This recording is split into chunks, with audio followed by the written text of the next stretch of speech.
So in almost half an hour, we'll be reaching Mount Sinai. By the way, Mount Sinai is not one mountain. It's a big chain of mountains. You know the mountains near our hotel, the mountains here too, and even Mount Sinai, this is the Red Sea chain of mountains, a big chain of mountains here in Sinai. So, now my friends, we will give a brief idea about Moses and the children of Israel here in Egypt. The explanation from the book of the Exodus, by the way. Nirgaman. Huh? In Gujarati language is Nirgaman. Nirgaman? Nirgaman. What is Nirgaman? Exodus? So what is the meaning of Exodus? What is Nirgaman? Same what you say. Gaman. Okay, but I need the meaning of Exodus. What is the meaning of the word Exodus? Who knows? What is Exodus? To exit, to get out, to leave a place to another place. This is the meaning of the word Exodus. It's Latin, by the way. According to the Exodus, now Joseph and all his brothers are dead.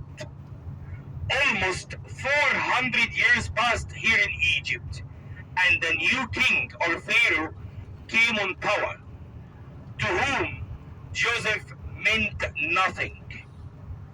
That means the new king, he didn't respect Joseph, and he didn't believe in Joseph's God.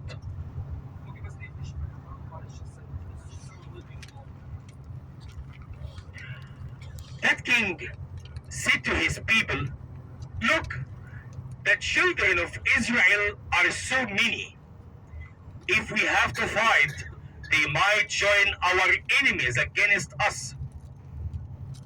Let's take slaves from the children of Israel."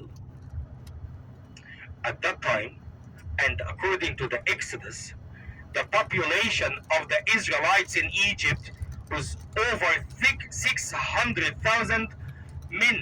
600,000 men, plus their families, of course.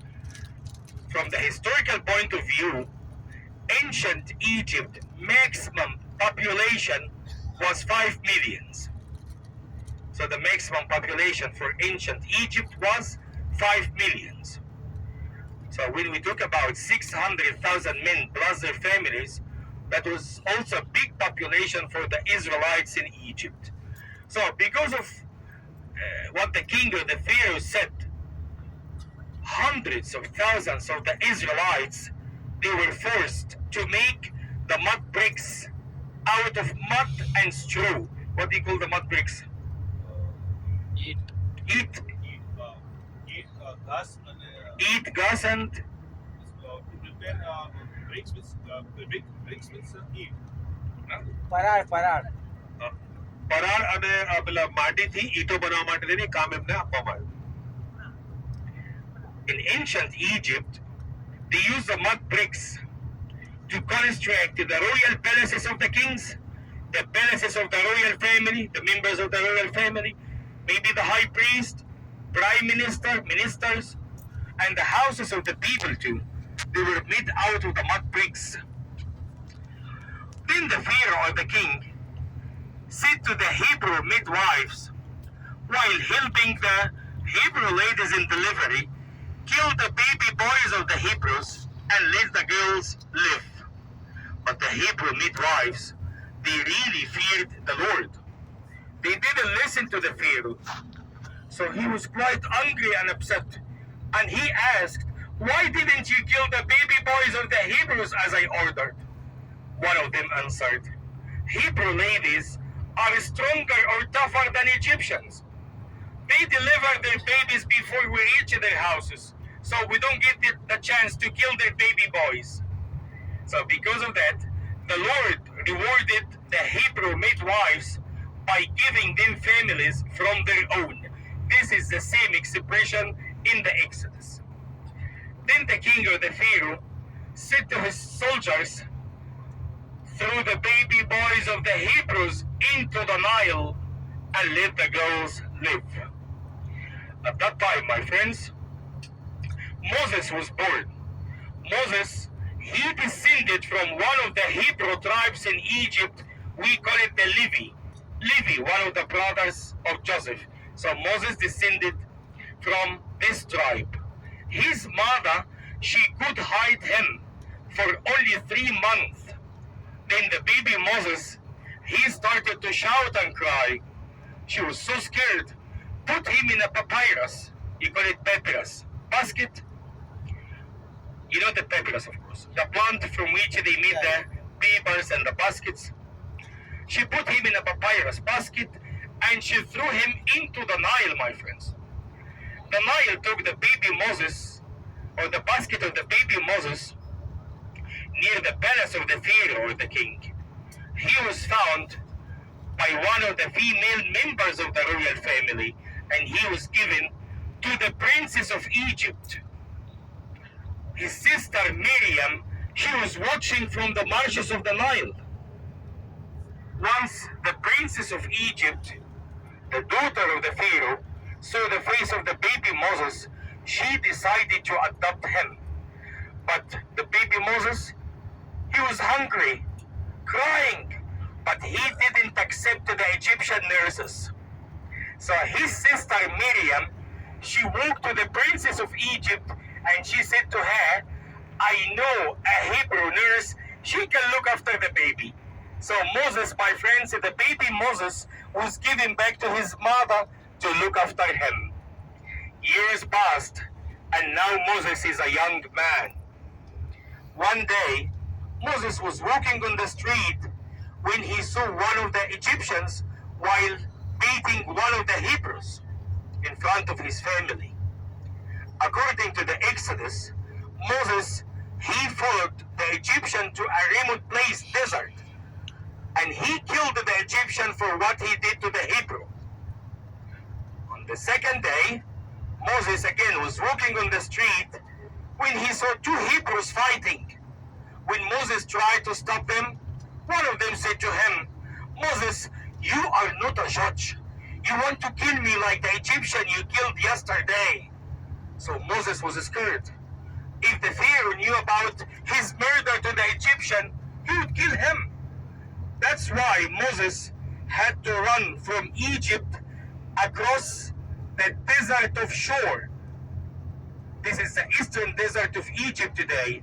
Please you remember, tomorrow after crossing the tunnel under Suez Canal, we'll be driving for almost 1 hour across the desert of Shur, the eastern desert of Egypt. Then Moses, he passed or crossed Sinai till he reached Midian. We are not sure from the exact place of Midian today, but most probably it's somewhere near Taba. You know Taba, the place of the border with Israel. At Midian, there was a water well, very crowded well. The shepherds tried to get the water for their sheep, and 2 sisters tried to do. But the other shepherds, they didn't let them get the water from the well, and they tried to steal their sheep. But Moses, he was a gentleman. He helped the 2 sisters to get the water from the well, and they could get back home safe. Then their father, Jethro, the priest of Midian, he wondered, why did you come back early today? His daughter, his eldest daughter, Sipporah, answered, we got help from an Egyptian guy. He wears or dresses like Egyptians. Jethro said to her, go quickly and invite him for food. When Jethro, the priest of Midian, saw Moses for the first time, he said to him, I'm an old man. I have 7 daughters. Choose one of my daughters in marriage and you can work for me. So Moses, he accepted to work for Jethro, the priest of Midian, and he chose Sipporah, the eldest daughter, to be his wife. Sipporah, my friends, wife of Moses and mother of his son Gershom. When Sipporah gave birth to Gershom, and Moses saw the face of his baby, his son, for the first time, he cried and he said to himself, I became a foreigner in a foreign land. And that means he was missing his people back in Egypt. Years passed again, and one day, Habibi, starting from here, please you focus, because we started to relate the events with places. One day, Moses took the sheep away from Midian to the other side of Horeb. What is Horeb? Horeb. Who knows? What is Horeb? Raise your voice, I can't hear you. Tell me. Mountain. Mountain? Which mountain? Mount Sinai.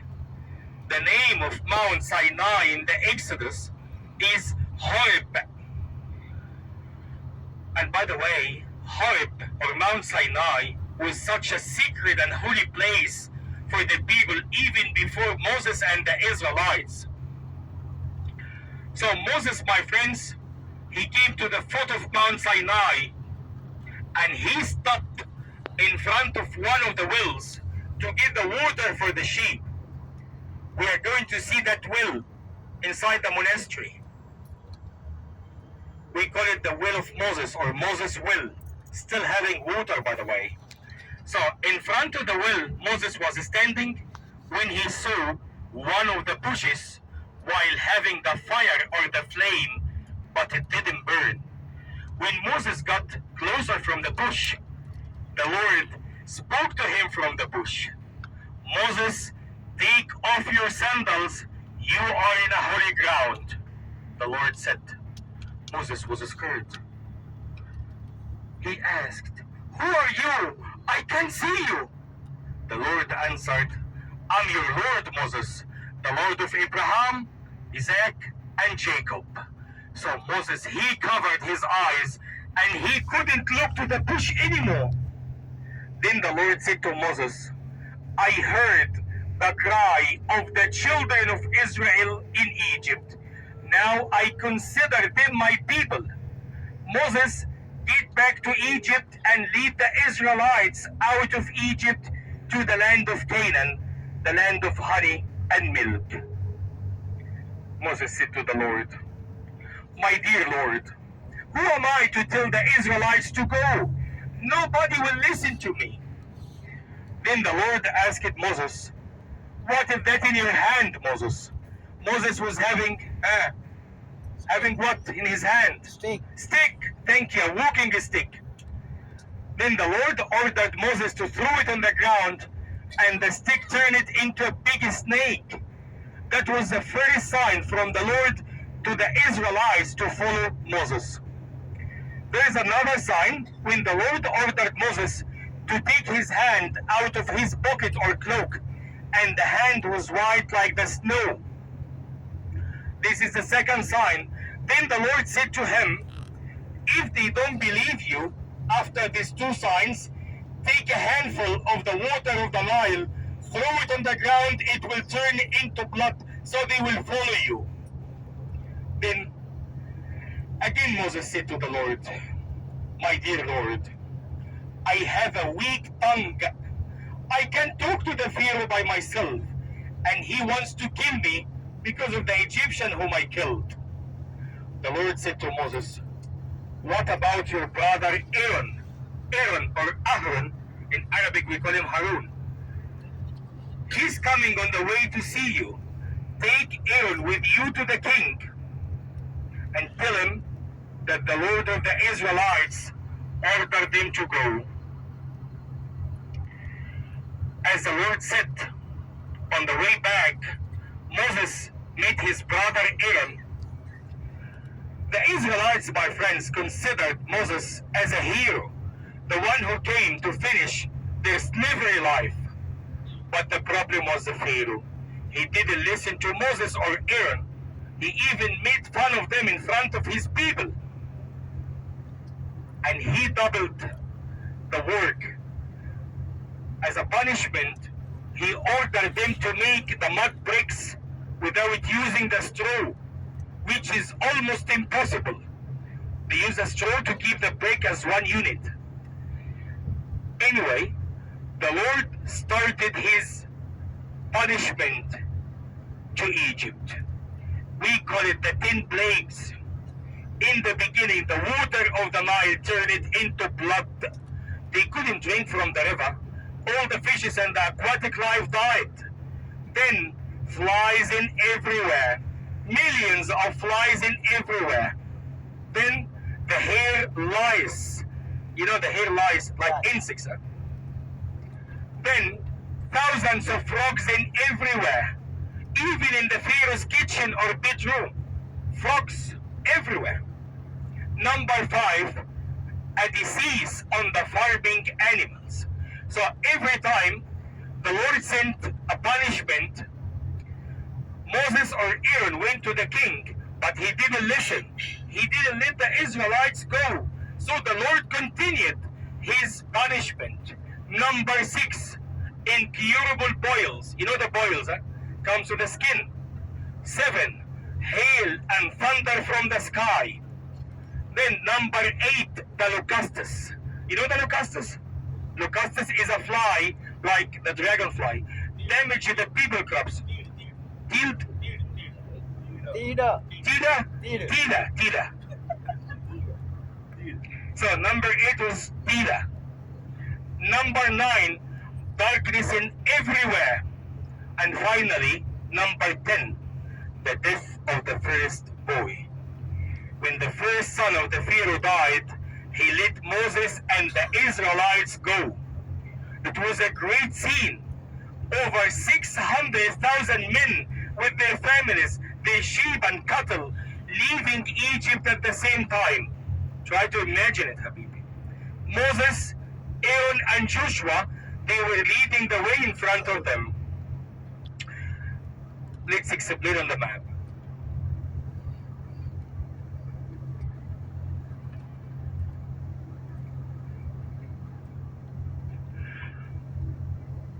According to many historical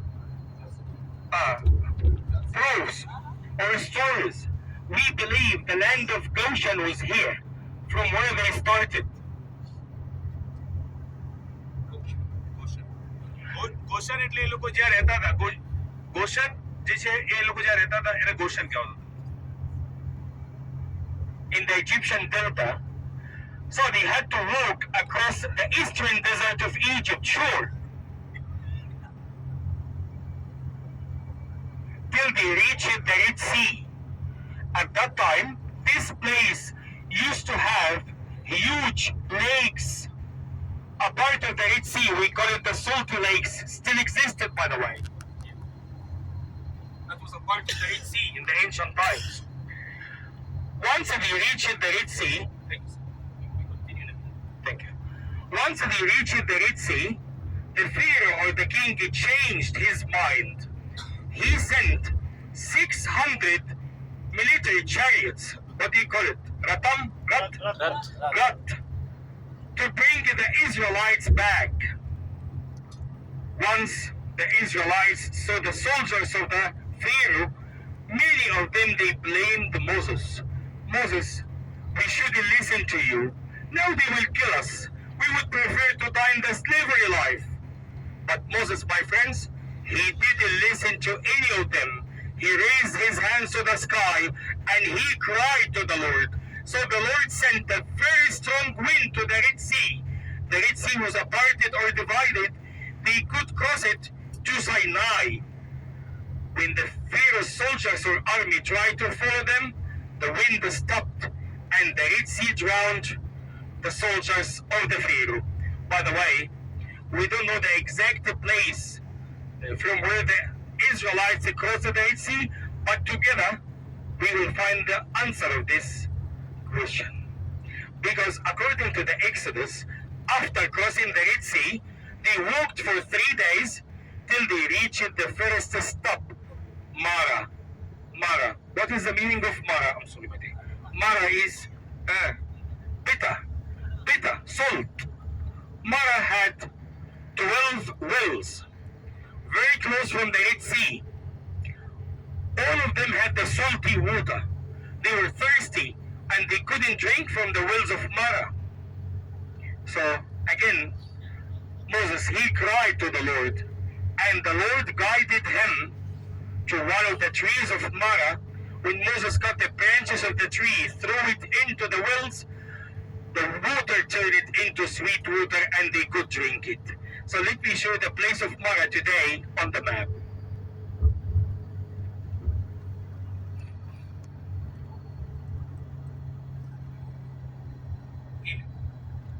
So, we suggested they cross the sea, the Red Sea from this point. And here is Mara, the first stop after 3 days.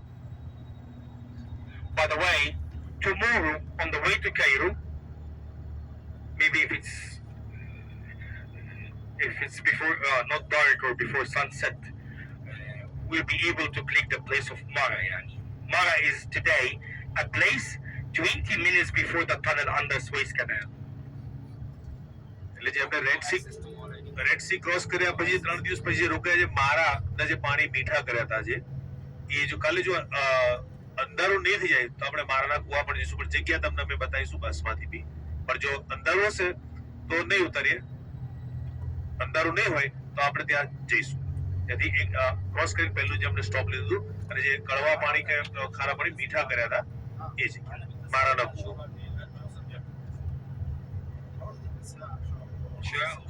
Sure. Okay. After that, they walked for another 3 days till they reached Elim or Elim, E-L-I-M, here. We stop for lunch tomorrow at Elim. At Elim, the Israelites were hungry. They asked Moses to ask the Lord to send the food from the sky. So at Elim or Elim, the Lord sent to them the manna and the quail. Then they reached Elim, the place of the 70 palm trees and the 12 springs. But you know the manna, very thick bread, and the quail is a bird. After many days having the manna and the quail, some of the Israelites started to complain to Moses, "We want to have the normal food again." So the Lord punished the Israelites in Elim because they complained from the sky food by sending the snakes to them. એટલે જે એલિમમાં જે બનાવ બન્યો કે જ્યારે ઇઝરાયેલી લોકો જે complain કરવા લાગે કે પહેલા એમ કીધું કે અમારે લાવરીઓ જે મોકલીએ પણ એ ખાવું છે પછી એ ખાઈને ડરી ગયા એટલે પાછી કમ્પ્લેન કરી કે અમારે નોર્મલ જમવાનું જોઈએ છે એટલે ફરીથી દેવનો કોપ થયો અને એમણે સાપને એવું મોકલ્યો એ એલિમ વાળી જગ્યા. So the Lord sent the snakes in Elim as a punishment. Again, Moses, he cried to the Lord, and the Lord ordered him to put his stick on a high rock or a high place. So all the snakes went to the stick and left the Israelites go. After that, before I forget, if we know the place of Mara today, and we do know the place of Elim, the place of the manna and the quail here, and the Exodus says they needed 3 days to walk from Mara to Elim. The distance between Mara and Elim is almost 100 kilometers in length. So that means the Israelites could walk 100 kilometers in 3 days. And if we continue, the Exodus says they walked for 3 days from after crossing the Red Sea to the first stop, Mara, here. So that means the place in where they crossed the Red Sea is 100 kilometers to the north of Mara today. Which is here. It will be here by now. Good. They continued after Elim till they reached Rafidim. Rafidim here. Rafidim is 50 kilometers before Mount Sinai. This is the last stop before Mount Sinai or Horeb. Rafidim had a very wild tribe in the desert called the Amalekites, the Amalekites, very close friends to the Pharaoh or the king. So the Lord ordered the Israelites to fight the Amalekites at Rephidim. On the battle day, Moses, he climbed one of the mountains of Rephidim. As long as Moses raised his hands to the sky, the Israelites were winning. Before the end of the day, Moses was quite tired, exhausted. He couldn't raise his hands anymore. So the Amalekites were winning. But Hur and Joshua, they raised the hands of Moses to the sky till the Israelites finally defeated the Amalekites or the Amalekites. એટલે એલિમ પછી જે છેલ્લું જે point હતું સિનાઈ પર્વત એટલે રફીદીમ આગળ રફીદીમ કરી જગ્યા છે અને ત્યાં એમનું યુદ્ધ થયું એમેલેકાઇટ સાથે એમેલેકાઇટ્સ એટલે એ બહુ ડેન્જર પ્રજાતિ જે આદિવાસી પ્રકાર કે પડજારા પ્રકારની હોય અને યહોવા બાપે કીધું મૂસાને કે તું એમની સાથે લડાઈ કર દો જ્યારે યહોવા એમને કીધું લડાઈ કરવો તો મૂસા એક જગ્યા પર એમના હાથ જ્યારે ઊંચા રહેતા હતા ઊંચા રાખ્યા ત્યારે ઇઝરાયેલી જીતતા હતા પણ સાંજે જ્યારે એમને થાક લાગ્યો એમના હાથ નીચે આવવા લાગ્યા ત્યારે અમેલેકાઇટ્સ જીતવા લાગ્યા પછી યહોશુઆએ એ લોકોએ એમના હાથ ઊંચા રાખ્યા અને એ ત્યાં સુધી ઊંચા રાખ્યા જ્યાં સુધી ઇઝરાયેલીઓ જીતી ગયા એ છેલ્લું યુદ્ધ એમણે જે કરેલું એ એમેલેકાઇટ્સ સાથે રફીદીમમાં અને પછી એ લોકો સિનાઈ માઉન્ટેન આપણે અત્યારે જે છે ત્યાં પહોંચ્યા હતા. Finally, they reached Mount Sinai or Horeb. Moses, he had to leave the Israelites and he climbed the mountain in order to receive the 10 commandments from the Lord. How many days he spent? 40, thank you. 40 days and nights on the top of Mount Sinai. So some of the Israelites went to Aaron, his brother. They said to him, your brother probably is dead, or maybe he's crazy. He drove us to desert and now he left us and went. Let's satisfy the Egyptian gods again. Let's collect the jewelry from our wives and melt it in the mountain in the shape of the calf. The sin of the golden calf.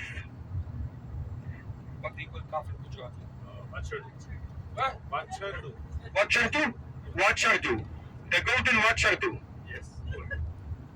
So the Lord said to Moses, Moses, your people are spoiled.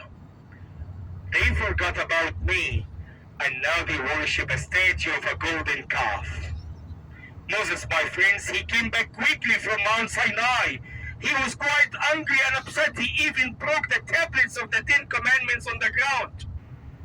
And he ordered the Israelites to break the statue of the golden calf into small pieces and to throw it in a running water. When Moses climbed the mountain again, the Lord gave him new tablets of the 10 commandments, but this time the Lord said to him, this generation of the children of Israel is not going to reach Canaan. Only the second generation will do. The Lord said.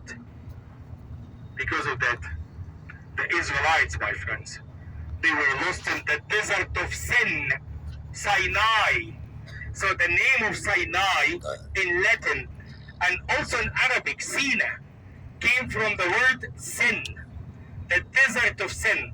How many years they were lost? How many years? 40? Good. 40 years lost in the desert of sin or Sinai. Then finally, exactly as the Lord said, the second generation could make it. They reached the promised land, but Moses, before they reached the gates of Canaan, he died in the age of 120 years old. And Joshua led the Israelites through the gates of Canaan. Habibi, that was a brief idea about Moses and the Israelites here in Egypt, the explanation from the book of the Exodus. Thank you for listening. Hope I didn't bother you, and we really appreciate it, Habibi. Thank you.